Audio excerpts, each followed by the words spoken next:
Bienvenue dans ce nouveau podcast où on va parler de si c'est bien de reprendre le sport avec des douleurs, si c'est en fait une bonne ou une mauvaise idée.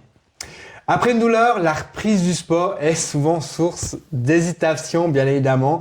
Certaines personnes reprennent trop vite, d'autres attendent beaucoup trop longtemps.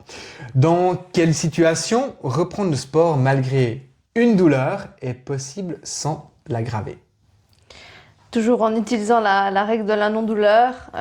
Déjà, il faut comprendre d'où vient la douleur.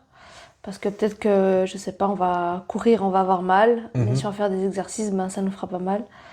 Là, pour moi, on peut quand même travailler, renforcer. Mais dès qu'il y a la douleur, pas trop aller tourner autour de la douleur, quoi. De faire le moins possible, puis surtout d'analyser où est-ce que, quel est le schéma de vos douleurs, jusqu'où en fait elles s'étendent. Ça, c'est hyper intéressant, surtout si vous faites traiter, pour qu'on puisse savoir vraiment d'où vient la source du problème. Quel muscle, etc. Ouais. Parce que c'est vrai que quand on parle des trigger points, il y a beaucoup de douleurs qui sont référées et puis qui ne sont pas forcément au point où on a mal. Quels signaux indiquent que la reprise est trop précoce ou voire mal adaptée? Si on a mal, si on fait un exercice où on avait plus mal et qu'on se dit ok je crois que ça commence à aller mieux et la semaine d'après tu mets plus lourd et puis ça peut revenir. Soit il n'y a pas eu assez de repos, soit ça n'a pas été assez bien traité. Ouais. C'est un peu. C'est un peu. C'est un peu dur à dire, mais parce que c'est toujours au cas par cas. Mais si des fois on se précipite trop, ça peut revenir.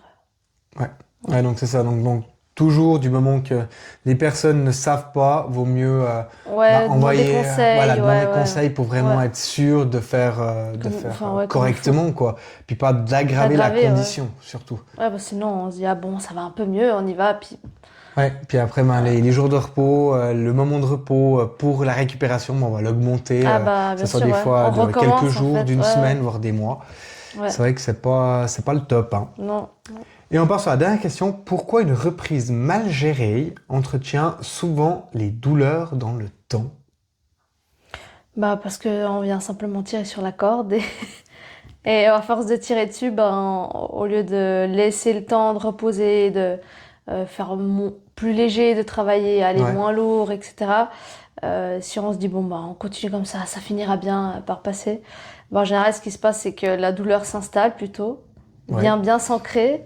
Et après, pour la faire partir, ça demande plus de temps que si on avait réagi tout de suite quand la douleur était là. Exactement. Donc, n'oubliez pas, écoutez vraiment votre corps, les signaux d'alerte. Des fois, c'est très peu, mais il faut quand même les écouter avant qu'une condition s'installe. Donc, ça veut dire qu'elle va impacter toute une chaîne musculaire et puis embêter jusqu'au bout, quoi. C'est ça. Top. Donc, on arrive à la fin de ce podcast et je te laisse poser la petite question pour eux. Alors, est-ce que vous avez déjà repris le sport le sport alors que vous aviez une douleur? Est-ce que vous avez tiré dessus? Donc voilà, dites-nous en commentaire, puis on vous répondra.